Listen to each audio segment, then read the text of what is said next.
Vamos iniciar mais um programa Saúde para você. Meu convidado hoje é o psiquiatra Dr. Fabrício Batista. Ele vai conversar comigo sobre síndrome do pânico. É só um minutinho que já a gente está de volta. Não saia daí.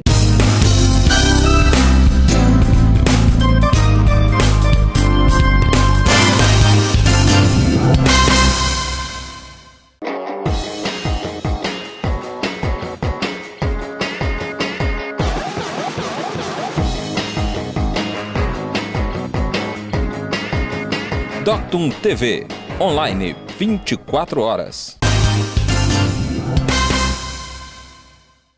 Estamos de volta com o programa Saúde para você. Agora sim, eu vou conversar com o Dr. Fabrício sobre pânico. Olá, doutor, seja bem-vindo aí aos nossos estúdios. Obrigado. Fabrício, fala pra gente primeiro, o que é pânico? Bom, o transtorno de pânico, ou a síndrome de pânico, como é mais conhecida, é uma doença caracterizada por ataques súbitos e recorrentes de ansiedade. E esses ataques têm uma duração média de 5 a 30 minutos, mas ele tem um pico de intensidade de 10 minutos. E essa é uma doença que acomete o indivíduo e ele fica sem entender o que está acontecendo com ele. E aí ele vai ter uma série de sintomas, tanto psíquicos, né, emocionais, quanto sintomas físicos. Agora, Fabrício, como é que acontece um ataque de pânico, então? Então, o ataque ele vem de uma forma inesperada. Então, não tem nenhum contexto, uma hora ou local definido. A pessoa pode estar tranquila e pode estar, inclusive, dormindo. Então, ela está em casa ou na rua, ou dormindo, e aí ela acorda, ou na rua, ela de repente sente um coração disparar, fica suando muito, a respiração também dispara, ela sente tremores, boca seca, náuseas, e aí ela não entende o que está acontecendo com ela. Então ela acaba procurando por ajuda médica, né? Na maioria dos casos, né? Vai para o pronto atendimento. Agora, isso pode acontecer do nada, assim, Fabrício? A pessoa não tem uma doença específica antes? Por que uma pessoa tem uma crise de pânico? Do nada. Não tem uma causa definida para isso, né? Mas acontece do nada. É lógico que o médico psiquiatra tem que avaliar o contexto psicossocial que essa pessoa está vivendo, se tem algum fator desencadeante, né? Mas, em princípio, acontece do nada, né? Agora, além desse aceleramento cardíaco que você colocou, quais seriam os outros sintomas?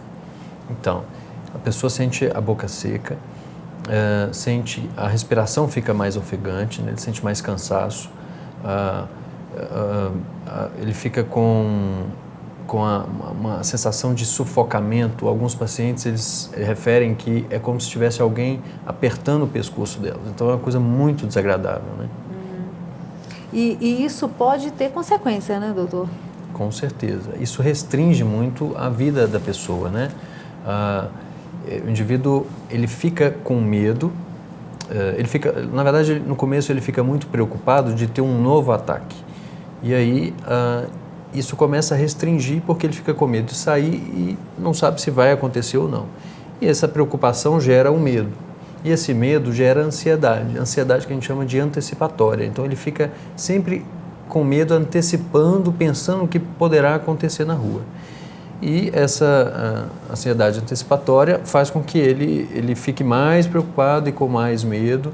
E aí ele desenvolve o que a gente chama de esquiva fóbica. O que é isso, né?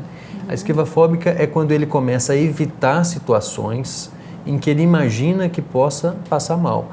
Então, com medo, né? Esquiva, ele está desviando, ele está fugindo daquela situação.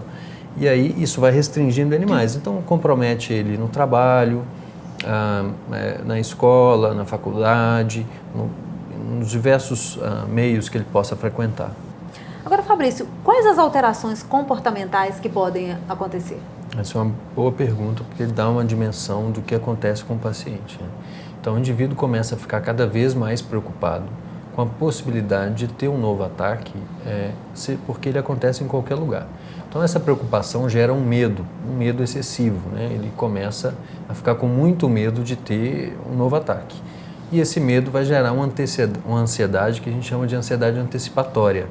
E o que é isso, né? Ele começa a ficar ansioso, imaginando que possa ter novos ataques, isso pode acontecer em diversas situações, e isso vai gerar uma esquiva fóbica. O que é isso, né?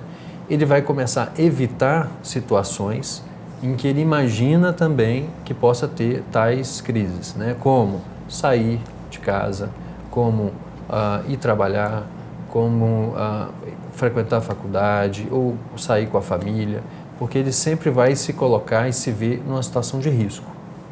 Agora, quanto tempo dura uma crise de pânico? Então, em média, a crise pode durar de 5 até 30 minutos. Mas o pico, a intensidade máxima acontece em 10 minutos. E aí ela vai se diminuindo, né? Vai arrefecendo. Agora, isso é muito frequente, Fabrício? Olha, acontece em cerca de 2 a 5% da população e acomete mais as mulheres. E a primeira crise costuma acontecer entre os 15 e 25 anos de idade. Não quer dizer que antes não possa acontecer e nem depois dos 25 possa acontecer. Agora, isso é mais normal em homem ou em mulher? Nas mulheres, infelizmente. Sempre, né, mulher? Sempre as mulheres, na psiquiatria, a incidência acaba sendo maior sobre elas. Agora, Fabrício, se a pessoa teve uma crise de pânico, ela tem a doença, transtorno de pânico? Ela pode ser taxada dessa forma? Ela tem que tratar? Não necessariamente, né? Cerca de 10% das crises acontecem de forma isolada. Então, de novo, né, é necessário investigar o contexto para a gente avaliar se essa pessoa está vivendo sobre algum tipo de estresse ou se tem alguma doença orgânica ou se está sob o uso de alguma substância, né, seja ela lícita ou ilícita. Agora, quais as causas desse transtorno, Fabrício? Por que isso acontece? Então, o transtorno de pânico ele não tem uma causa específica definida, mas é multifatorial. Então, tem um componente genético que é importante, que pode afetar o indivíduo, componente biológico, componente social, né? Então, normalmente, o médico, cabe ao psiquiatra excluir doenças orgânicas como hipertireoidismo, feocromostoma e também o uso de drogas, né? Pode acontecer através do uso tanto de maconha como êxtase e outras drogas, né? Consumo de cafeína em excesso ou períodos repetidos e longos de abstinência de álcool ou de alguma substância que ele venha fazendo uso, como o uso de benzodiazepínicos, né? Ok. O programa Saúde para você vai para um pequeno intervalo. Não saia daí. Agora você assiste a Doctum TV a qualquer hora e em todo lugar. Com o aplicativo Doctum TV para Android e iOS, você pode aproveitar toda a nossa programação quando e onde quiser. E o serviço é totalmente gratuito. Basta baixar e instalar no seu celular ou tablet. Baixe agora o aplicativo Doctum TV e aproveite a melhor programação. Ao vivo, de onde você estiver. Estamos de volta com o programa Saúde para você. Hoje conversando com o Dr. Fabrício sobre transtorno de pânico. Agora, Fabrício, esse transtorno, né, o pânico, ele tem associação tem alguma relação com outra doença? Com certeza. Na maioria das vezes ele tem alguma relação com alguma doença, né? Seja ela a dependência química ou quadros de depressão. Então, o indivíduo, ele com o transtorno de pânico, ele passa a apresentar também depressão e isso vai agravando a doença, principalmente se ele não procura atendimento médico especializado e podendo chegar inclusive a situações de tentativa de suicídio, né? Então é importante a gente procurar tratar o quanto antes para evitar que isso se cronifique e piore, agrave o quadro do indivíduo. Agora, Fabrício, quais as consequências então desse tipo de problema, né, para a pessoa que tem, para o paciente? As consequências são grandes porque o que acontece é uma limitação da vida da pessoa. Então, a pessoa que antes tinha um funcionamento normal, frequentava a faculdade ou escola, ou trabalhava, saía de casa para eventos sociais, ele passa a ficar muito retraído. E esse retraimento se deve pelo medo, o medo e a ansiedade, aquilo que a gente conversou anteriormente, né? Então, isso vai isolando cada vez mais a pessoa, e aí a pessoa pode deprimir e tudo. Então, é uma bola de neve. Tá. Agora, Fabrício, a gente tem uma pergunta do quadro Pergunte Seu Médico. Vamos ver a pergunta.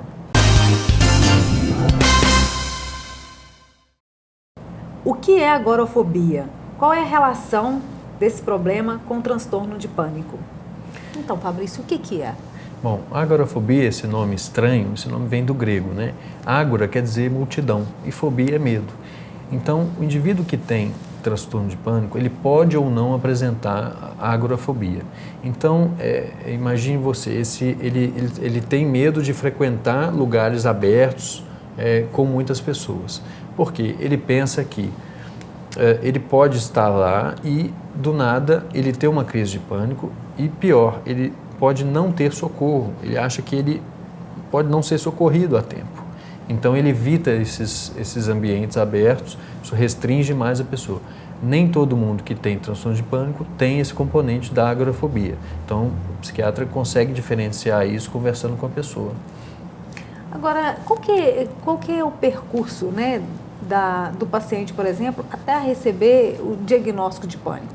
Esse percurso pode ser longo, sobretudo pela falta de informação, né? Então, o paciente ele começa nas primeiras crises, ele não entende o que está acontecendo com ele, ele tem a nítida sensação de que está infartando, ou que está tendo algum problema respiratório ou gástrico. Então, ele vai para o pronto-socorro. E aí chega lá no pronto-socorro, ele é atendido, é descartado as doenças orgânicas, né? E aí ele é mandado embora para casa, muitas vezes sem a devida orientação ou sem o diagnóstico feito. E aí ele começa a percorrer os consultórios, os especialistas, né? O cardiologista, para ver o que está acontecendo, por quê? Para ele sentir um aperto no peito, alguma coisa, parecia que ele ia infartar. E aí o cardiologista descarta. Então ele vai no gastroenterologista, pensando que pode ser algum refluxo, alguma coisa assim, ou no pneumologista, até que alguém encaminha ele para o psiquiatra porque já excluiu as outras causas, né, possíveis de doença.